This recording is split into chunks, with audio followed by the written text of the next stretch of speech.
Hey, Paul here for Retro Gaming Arts, and today we're just going to do a little pickups video of what I've grabbed over like the past month or so. And what's cool about these is you get to see why people collect what they collect. And I don't know about you, but for me, pretty much every single game or console I have, it has a personal story for me, which is what makes collecting per collector so unique.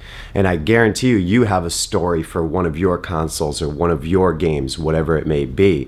And that's the unseen side of collecting. So I just want to give you like a brief little, this is what I've grabbed and this is why. So let's go check it out.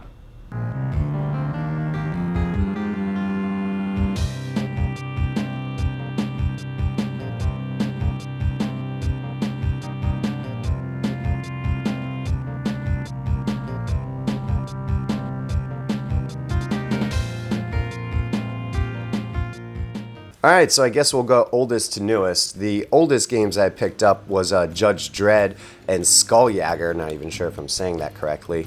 But I'm not a big fan of movies these days. Like, I don't watch too many recent movies since 2006 or so. I really stopped watching movies. But I loved the Judge Dredd movie from like 1995. And the new one that came out was so awesome. It was such a good movie. I'm not a fan of superheroes at all, really. I don't know why, but there's a couple that I like. Comic book, Judge Dredd, he's awesome. So I've always wanted to play this. I think I played it when I was like a little kid when it like came out at like a friend's house, and I remember it being awesome. So get to go back and play it and enjoy it in RGB. And then here's Skulljager. This is like a nice little action platformer with a sword. It's a lot of fun if I recall correctly. So grab those. So like I just said, I'm not too much of a fan of superheroes, but the price on this was very low, so I just had to grab it. I played it. I wasn't really too much of a fan. I probably should put a little more time in it. I probably enjoy it a little bit more, but for the sake of it was very inexpensive, so I had to grab it. Now, Shining Force CD. I love RPGs. I love like the Fire Emblems. I love Shining Force.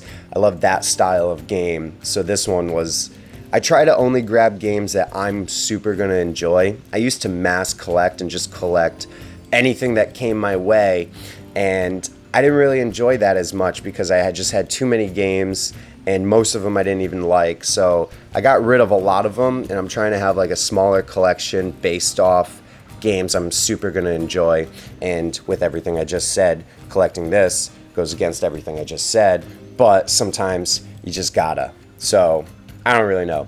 Soul Feast, it's a nice little kind of more basic shoot 'em up. Nothing spectacular, nothing awesome, but it's horizontal. I'm one of those, I prefer the verticals. I used to prefer horizontal, now I prefer vertical. Who knows? I don't know how that works. I don't know. What do you like, horizontal or vertical? But it's not bad. It's good. It's also relatively very inexpensive, so why not? So I recently grabbed Lunar 1 for Sega CD, and I wanted Lunar 2 for Sega CD, but I came across the PS1 big box version before I came across Lunar 2 for Sega. So no-brainer, kind of, right? These working designs, you've all seen these big boxes, and they're just very well made, and just everything's so awesome about how they do their packaging, and it comes with all these little extras. And a lot of people say Lunar 2 is their preferred game. I don't know. They're awesome. The Lunar games are just mind-blowingly amazing. And I love RPGs. I got into it with obviously the Final Fantasy and Squaresofts.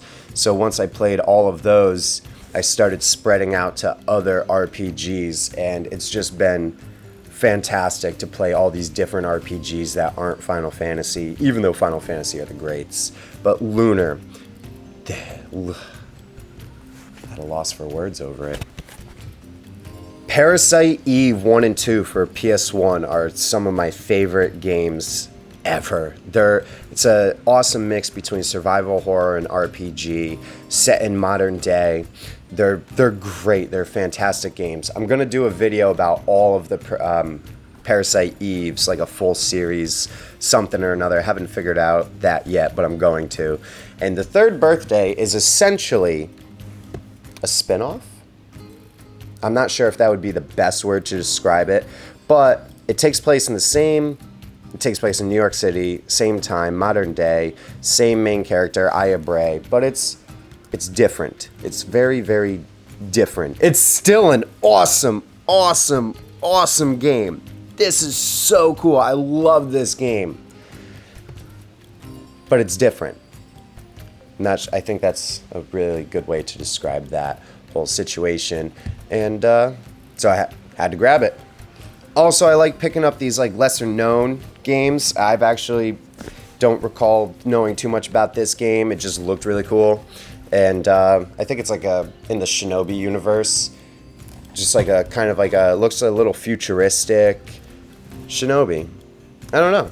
I'm not exactly sure. But let's see if I like it. I'll play it. I'll see if I like it. That's part of the journey. Now, Capcom did, in the mid-2000s, what they did was they started releasing all these new intellectual properties. I think because their biggest things were, Street Fighter, Mega Man, and Resident Evil. So they started experimenting with other intellectual properties like Haunting Ground and God Hand are two other ones, which God Hand is an amazing, awesome game. And I think out of all their random intellectual properties, Beautiful Joe was the only one that ever got a sequel. So this is the sequel for it right here. But most of them, they were just sort of these just one games that they released. And so I want to go out and I want to grab all of them. So I grabbed two of them right here. And that was very exciting because I love Capcom because of Mega Man, Street Fighter, and Resident Evil. So I want to play other Capcom things. Oh my god, Persona 5. Oh, Persona 3 and 4 and 1 and 2 and Innocent Sin are just so amazing. I don't even know. I can't even say too much. All I can really tell you is this is an amazing game. Probably one of the best PS4 games in existence right now. And I can also only really tell you why would I get the big box and then this? This is pretty much because when collector's editions started coming out for, PS2, PS3, I was never really able to grab any of those. So now in my later years, I'm able to do that. So I do it.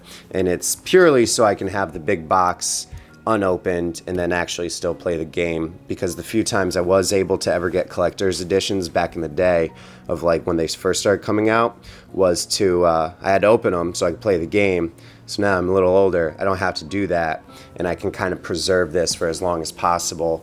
And it's just super awesome to have, especially when it's a game that you thoroughly are going to love and enjoy, like this one. A highly recommended game. I can't even explain it. The charm.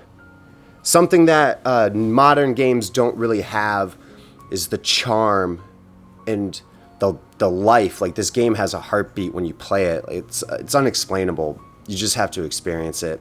Totally amazing. And my last pickup is the Sega Saturn. So when I was very young, I acquired a Sega Saturn from my cousin with like a whole bunch of games. Astal, Panzer Dragoon, Knights, a whole bunch more. And I sat on it for a while. And when I was in my like early teenage years, I traded my Sega Saturn with all the games for a Sega Genesis because I really wanted to play the Street Fighter game that I had for Sega Genesis, but I didn't have a Sega Genesis anymore. So I traded it, and that was like, I don't know, maybe like 12, 15 years ago. So I've never collected for the Sega Saturn because I was kind of always regretting making a foolish like mistake like that, not knowing. So I just never picked up a Saturn. I was waiting for the right time, and now's the right time. Because I really, really want to play some Saturn games, like really bad. And also, I love the Saturn controller. It is so incredibly comfortable. The D-pad is just awesome. The buttons, the way it holds in your hand, it's a great controller. It's awesome. This is the best Sega controller, in my opinion. I really, really like it. I even like it more than the analog one that came with Knights. And also, I was very lucky and very fortunate that the came with an S-video cable. So I recently did a video about S-Video. You can go and check that out. I explain S-Video very thoroughly, so I was happy. So I didn't have to go and grab one of these. It just came with one. And that's everything that I've picked up this month. Yeah.